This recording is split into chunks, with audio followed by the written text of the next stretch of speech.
할렐루야. 벌써 몇 차례 광고도 되고요. 오늘 하루 오전 수요 예배부터 오늘이 어떤 날인지 다 알고 계시죠? 사순절이 시작되는 날이면서 동시에 또 제2의 수요일이라고 저희가 알고 있습니다. 오전에 수요 예배 드릴 때 담임 목사님께서 말씀해 주셨는데 저희 교회에서도 제를 바르는 이벤트라고 하기도 좀 뭐하고 그런 일들을 했었다는 이야기를 들었습니다. 제가 작년까지는 미국에 있었기 때문에 사순절이 시작되는 경향이 되면 저희 신학교를 중심으로 그런 행사가 있습니다. 그래서 제를 곱게 수술 갈아서 제를 내서 학생들이 학교 곳곳에 나가서 지나가는 사람들에게 이제 제를 발라주고, 그 제를 바르는 의미는 속죄의 의미도 있고 또 예수님을 기억하는 것도 있지만 우리가 흙에서 나와서 흙으로 돌아간다라는 의미의 그 말들을 전하면서 불신자들에게도 이렇게 이마에 제를 발라주고 그런 내용들을 소개하는 행사들이 있었습니다. 사실은 교회 안에서 좀 그런 상징들이, 종교적인 상징 또 신앙적인 상징, 영성의 상징들이 좀 많이 이렇게 드러나면 우리가 더 그것을 기념하고 예수님을 또 가르침들을 그래도 적용하는 데 도움이 되지 않을까, 그런 생각도 해보았습니다. 제가 오늘 말씀을 준비하면서 늘 말씀을 준비할 때마다 고민을 해야겠습니다만은 특별히 오늘은 좀 더 고민이 되었습니다.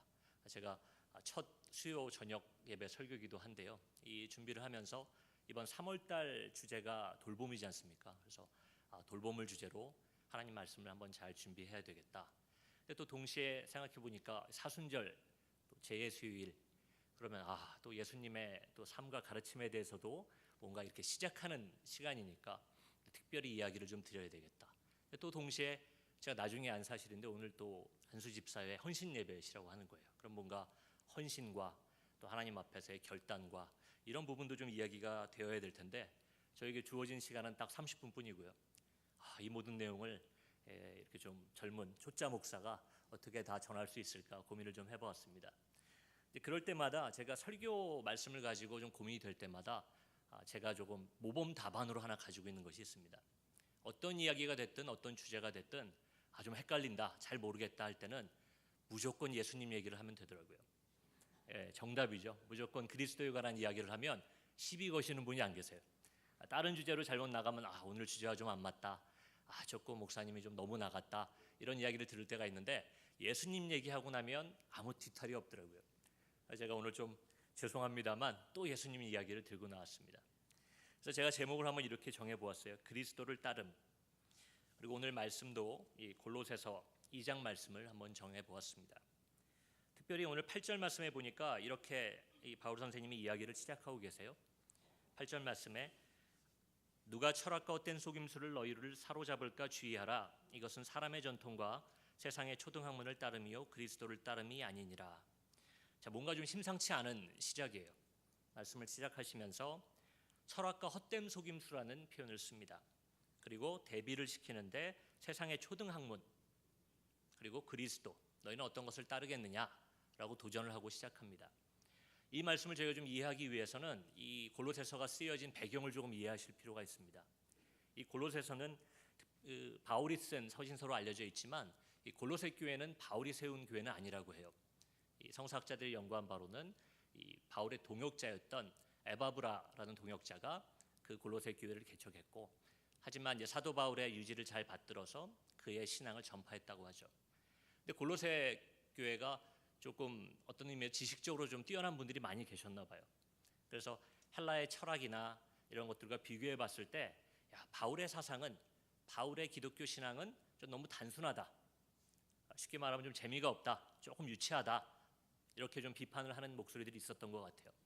동역자였던 에바브라가 그러한 사실을 아마 사도 바울 선생님에게 알리지 않았을까 합니다. 그래서 그 부분에 대해서 권면하고 이야기하기 위해서 이런 대비를 하고 있습니다. 세상의 초등학문을 너희가 따르겠느냐? 그리스도를 따라야 한다. 오직 그리스도 얘기를 하면, 사실 오늘날 교회에서도 그런 것 같아요. 우리 청년부를 제가 맡아서 사역하고 있습니다만은 오직 예수, 이 얘기를 하면 뭔가 좀 재미없고 뭔가 좀 촌스럽고, 목사님 미국에서 공부하고 오셨다는데 좀 세련된 얘기 뭐 없나, 철학자의 이야기, 사상가의 이야기, 이런 걸 좀 기대하는 것 같아요. 물론 제가 그런 이야기를 좀 섞어서 할 때도 있습니다만은 사실 이 시대, 2000년 전 이 시대도 그랬던 것처럼 교회 안에서는 오직 예수, 그리스도를 따르는 것이 가장 중점적으로 이야기가 되어야 될 것입니다. 그래서 그런 이야기를 하면서 동시에 또 14절에는 이런 이야기를 하시죠. 우리를 거스르고 불리하게 하는 법조문으로 쓴 증서를 지우시고 제하여 버리사 십자가에 못 박으시고, 여기서도 초등학문과 그리스도를 따름 이런 대비처럼 두 가지 대비가 나오는데요. 법조문으로 쓴 증서 그리고 십자가, 이 두 가지를 대비하고 있습니다. 이것이 대비가 될 때 우리가 벌써 성경 많이 읽으신 분들이 주로 수요예배 나오시잖아요. 아마 벌써 다 생각하시는 것처럼 마치 율법과 예수 그리스도의 은혜를 대비하는 것을 보실 수 있을 거예요. 법조문으로 쓴 증서는 율법을 대표한다면 십자가는 그 구속의 은혜, 값없이 우리가 받은 그 은혜를 대표하고 있습니다. 제가 조금 더 여기서 좀 생각을 더 나아가서 말씀을 드리자면, 율법은 세상의 합리성을 대표합니다. 세상의 합리성이라고 이야기하고 율법을 얘기하니까 우리는 그렇지 않아, 우리는 예수님의 은혜에 기대서 살고 있어. 그러나 오늘날 많은 교회들을 들여다보면 그 안에도 율법과 같은 합리성이 들어와 있는 것을 저희가 압니다. 세상의 법처럼 무슨 벌금을 먹이고 또 때로는 우리가 뭐 감옥에 가두고 이러한 법조문들은 아니지만, 교회 안에도 인간들이 따르는 합리적인 그러한 법들이 있습니다. 그걸 저희가 굳이 말로 표현한다면 예의라는 표현을 쓸 수도 있고요. 사람이 기본적인 예의가 있어야지, 저희 그런 말 많이 하잖아요. 또 사람이 사람된 기독교인으로서 도리가 있어야지, 법도가 있어야지, 우리가 이런 이야기들을 많이 씁니다. 이러한 것들도 어떻게 보면 교회 안에서 우리가 오랜 신앙생활 속에서 굳어진 어떤 하나의 법조문 같은 것이 되어가는 것 같아요. 근데 반대로 은혜는 비합리성을 대표합니다. 요즘 한국에 제가 들어와서 이렇게 많이 느끼게 되는 게, 영성에 대한 관심이 많이 높아졌더라고요. 신학교에 가보면 영성학을 많이 이야기하고, 교회에 오면 기독교의 영성, 이 부분에 대한 관심들이 많이 높아지셨던데, 제가 또 미국 좀 다녀온 티를 좀 내자면, 미국의 저명한 그 기독교 영성학자 중에 산드라 슈나이저라는 분이 계십니다.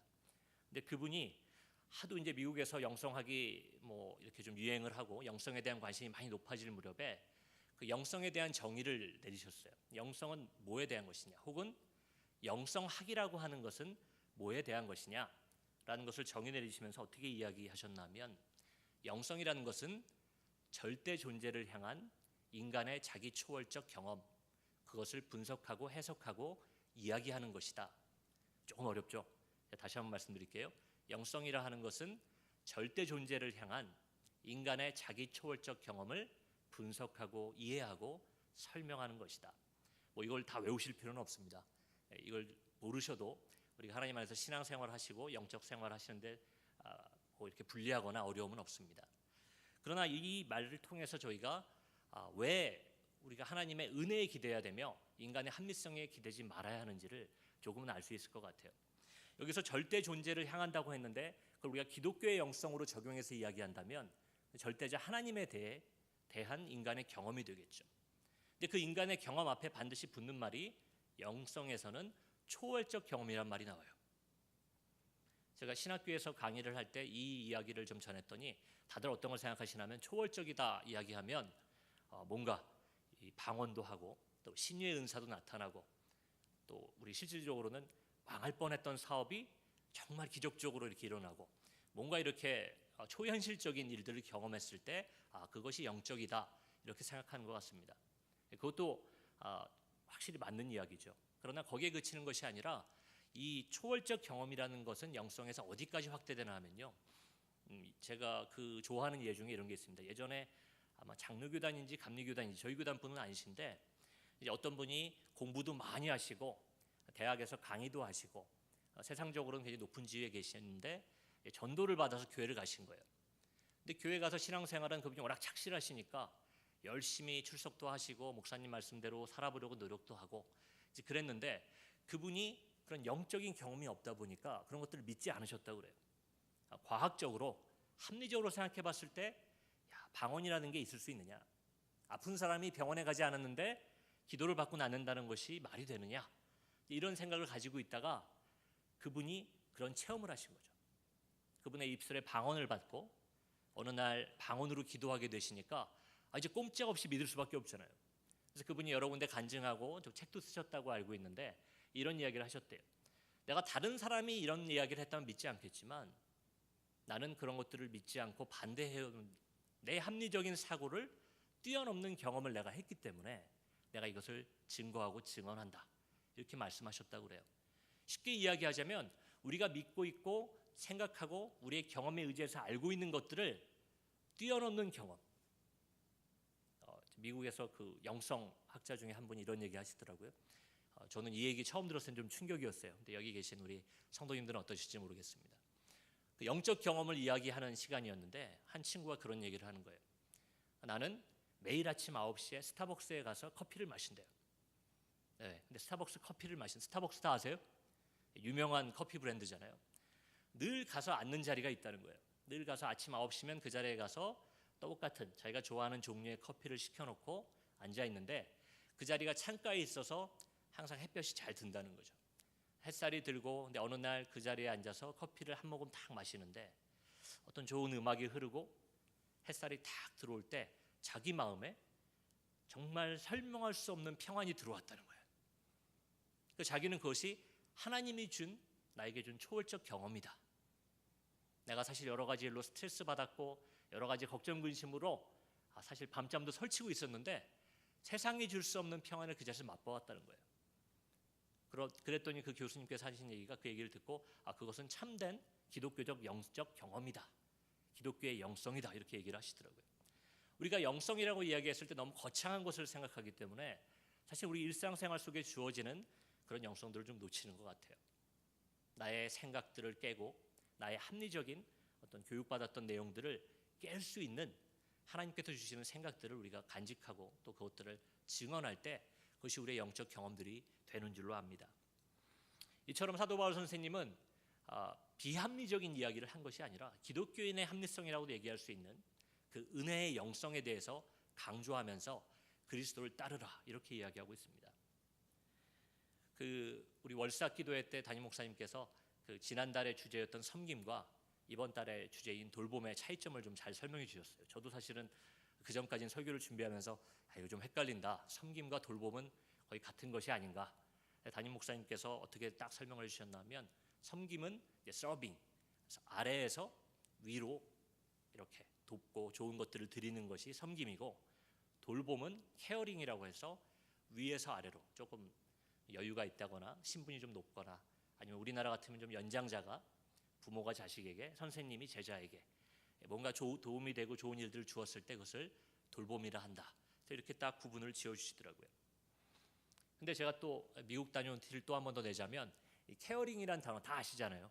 케어한다는 단어, 이 돌보다라는 단어의 뜻에는 사실은 배려한다라는 뜻도 있고요.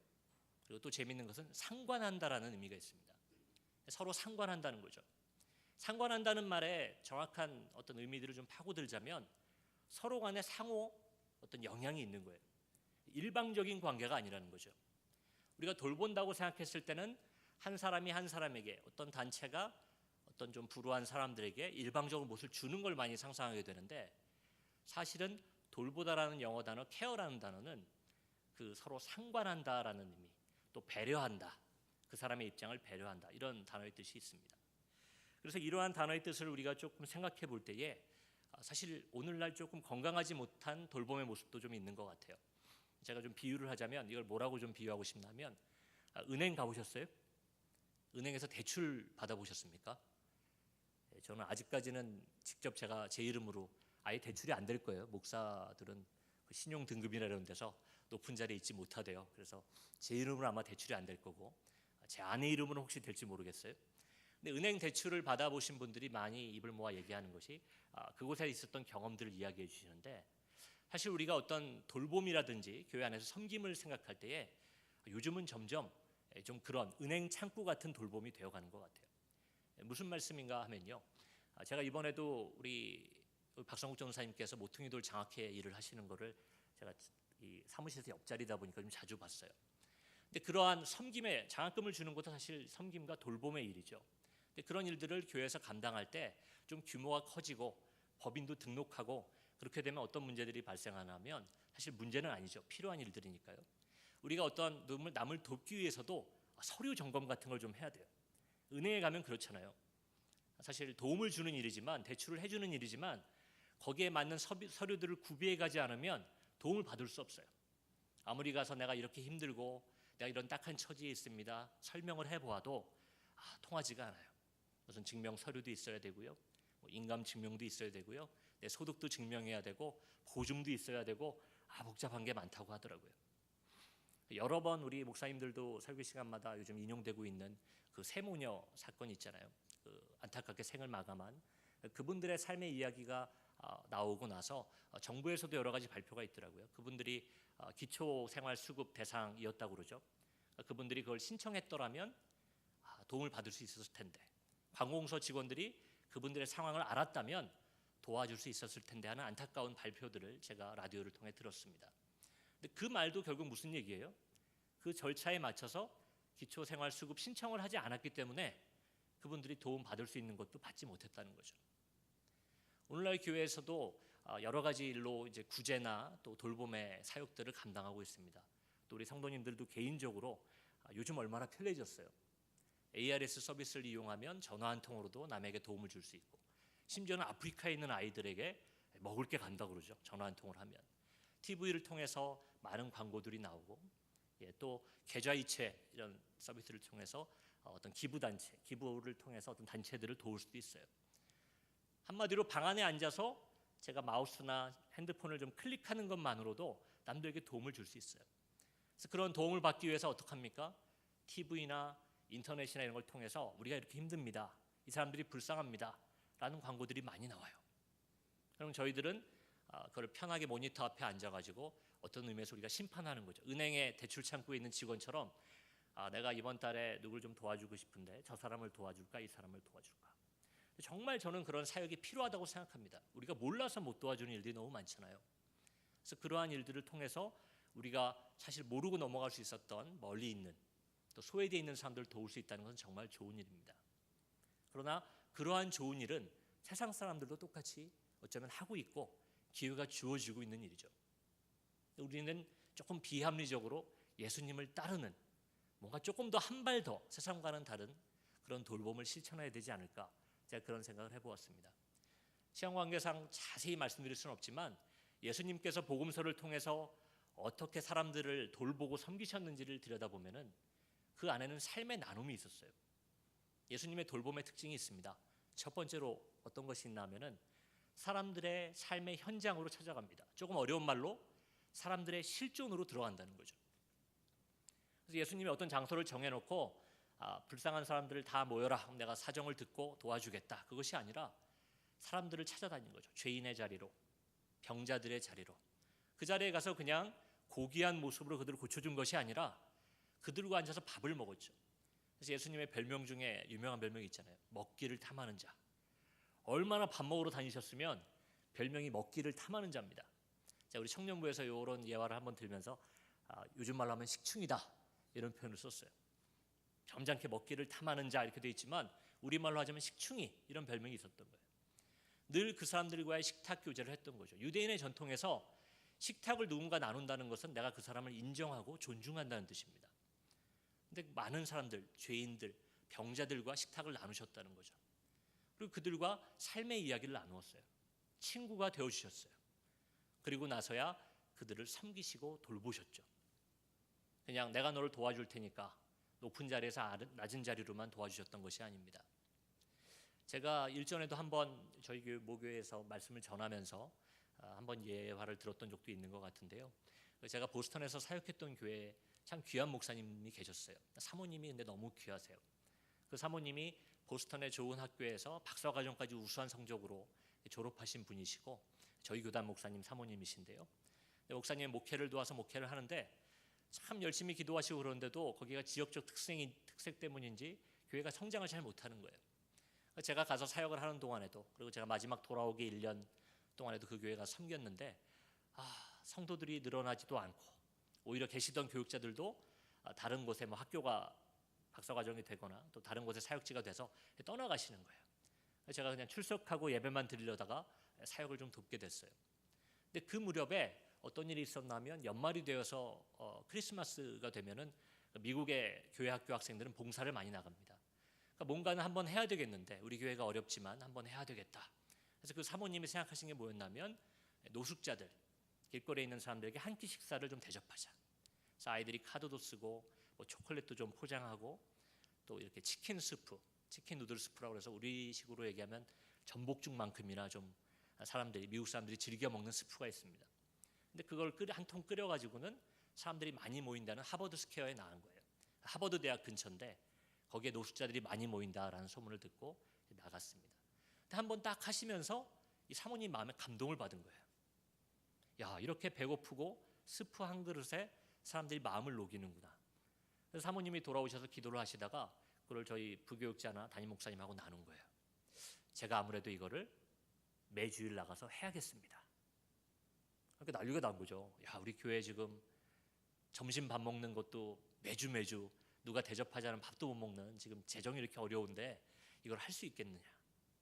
누가 나가서 봉사할 사람이 있겠느냐? 금요 예배도 있다가 사람들이 안 나와서 폐지가 되고 새벽 예배도 토요일 하루로 바꾸고 지금 이런 와중인데 우리가 나가서 봉사하자 그러면 누가 나가겠느냐? 사모님이 결단을 딱 내리시더라고요. 당신이 안 나가면, 남편 목사님께 하는 얘기를 제가 옆에 들은 거죠. 당신이 안 나가면 내가 혼자 또 나가겠다. 목사님이 어떻게 혼자 내보내요? 그 위험한 하버드 스퀘어의 밤거리에. 그래서 주일날 이제 타협을 한 게 격주로 나갑시다.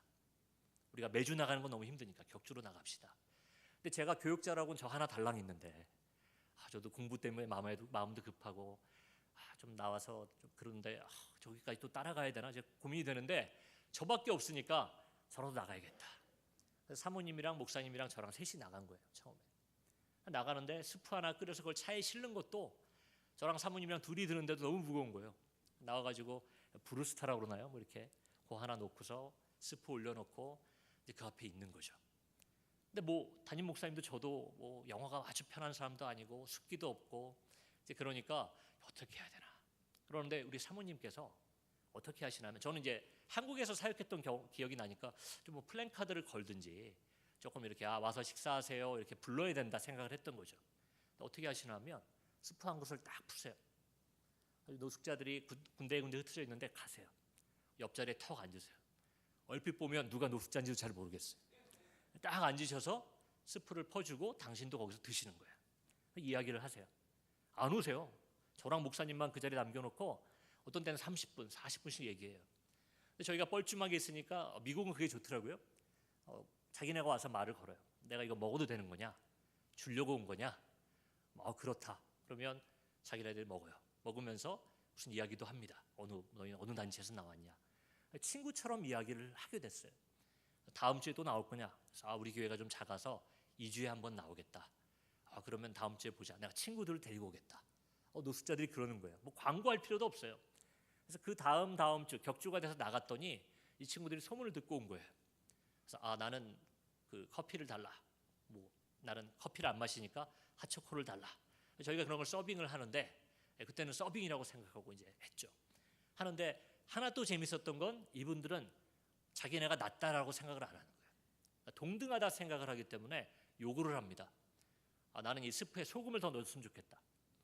나는 베지터리안, 난 채식주의자니까 다음에는 스프를 조금 이렇게 고기가 안 들어간 스프를 준비해달라. 그러니까 오히려 마음이 편한 거예요. 저희도 그럼 그렇게 하겠다. 그래서 첫 주에는 저희가 못 그랬는데 저랑 목사님도 저녁 안 먹고 나가니까 배고프잖아요. 그럼 그 친구들이랑 그 길바닥에 제가 미국 생활 그렇게 오래 했지만 그 하버드 학생들이 다닌다는 그 하버드 스퀘어 앞에서 제가 이래봬도 그 길바닥에 앉아서 밥도 먹어본 사람입니다. 그분들이랑 밥을 먹고 친구가 되고 안부도 묻고 이렇게 지내게 됐어요. 근데 그 사모님이 그분들과 그 삶을 나누는 모습이 저에게 너무도 도전이 되었던 거죠. 저거구나.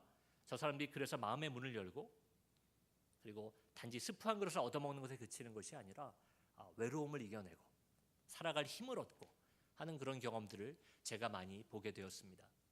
예수님의 돌봄이 어쩌면 우리는 뭐 그렇게 잠시 2주에 한 번씩 나가서 섬겼던 거지만 예수님의 돌봄이라는 것은 사실 그러한 것이 아니었을까 제가 그런 생각을 해보게 됩니다. 이제 말씀을 좀 정리하면서 제가 이렇게 그리스도를 따라야 된다. 예수님의 그 돌봄의 모습을 닮아야 한다. 이렇게 말씀을 드렸습니다. 근데 제가 요 말씀을 또 맺기 전에 또 제 친구의 이야기를 좀 드리고 싶어요. 그 친구가 제가 이런 얘기하는 걸 안 좋아할 수도 있는데 사실 제가 되게 존경했던 한 친구가 있습니다.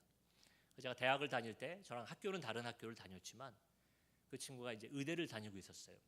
근데 교회 안에서 저도 나름 신학을 할 사람이기 때문에 신앙생활을 열심히 한다고 생각했는데 제가 흉내낼 수 없을 정도로 그 삶의 모습이 경건하고 그리고 그 삶의 모습이 남들에게 헌신적인 거예요. 그리고 의대 다니니까 공부를 얼마나 잘했겠어요.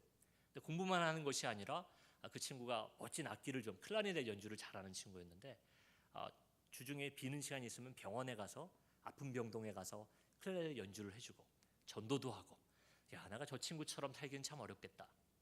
제가 나중에 신학을 공부하고 하면서도 가끔 그 친구 생각이 났어요. 야, 그 친구는 잘하고 있을까? 어떻게 지내고 있을까? 근데 요즘 그 SNS가 발달하다 보니까 제가 귀국하기 한 몇 개월 전에 그 친구가 연락이 닿았어요. 아니나 다를까 공부도 열심히 해서 좋은 의사가 되어서 마침 그 무렵쯤에 좋은 지역에다가 이게 개원을 해서 원장이 되는 이제 그러한 시기였던 것 같아요. 그래서 반갑다 이제 연락이 와서 한국 들어오면 한번 만나자. 제가 아직까지는 좀 바빠서 직접 만나진 못했어요. 인사만 나누고. 근데 그 SNS 혹시 아세요? 그렇게 페이스북이라고 친구를 이렇게 맺으면 그 친구의 생활 같은 걸 많이 엿볼 수가 있어요. 그래서 가서 이렇게 댓글도 좀 달아주게 되고 그 친구가 어떻게 지내는지를 보게 되는 거죠. 그 친구가 좋은 일도 많이 하고 잡지나 신문에 인터뷰도 많이 하고 제가 이런 모습을 보았어요. 그러나 제가 그 친구를 판단하는 것은 아닙니다만은 예전과 많이 달라진 그 친구의 모습을 보았어요. 그 친구가 실리는 잡지를 이렇게 보니까 우리나라의 상위 정말 0.몇% 이렇게 지도층들이 자신의 경험을 나누는 이제 그런 잡지에 실려 있고 그 친구가 오늘 어디를 갔다 어디서 무엇을 먹었다 하고 올라오는 글들을 보면 야, 저는 생전 한번 가보지 못한 좋은 그런 고급 레스토랑이나 어떤 그런 좋은 장소에서 높은 분들과 찍은 사진들이 이렇게 올라오더라고요. 그러면서 그 친구가 올리는 글들의 내용을 제가 봐도 그 친구가 굉장히 건강하고 좋은 생각들은 하고 있지만 예전에 거의 20년 전에 제가 알던 정말 사람들을 섬기고 아픈 사람들을 돌보던 그런 모습들이 많이 희미해졌다. 찾아볼 수가 없구나. 직접 만나보기 전에 그 친구를 판단하면 안 되겠지만 그런 마음들이 들었습니다.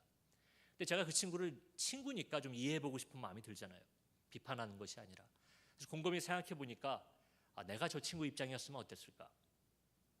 일단 사람이 한번 높아지고 좋은 자리에 가게 되면요. 그러면 그 주위에는 다 그런 사람들만 모이게 되어 있어요. 일례로 제가 미국에서 신학을 공부하고 목사로서 일을 하게 되면 어떤 현상이 있냐면 제 주변의 모든 친구들은 다 목사님이에요. 제가 새로 인사하게 되고 소개받거나 알게 되는 분들은 신학생 아니면 목사님이에요. 어쩔 수 없이 그렇게 되더라고요.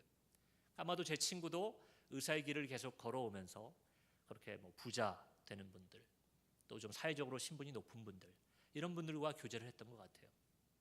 우리 예수님도 그런 것을 치자면 하나님의 아들로서 또 교양 있고 인품 있고 멋진 분으로서 그런 분들과 친구가 될 수 있을 거예요.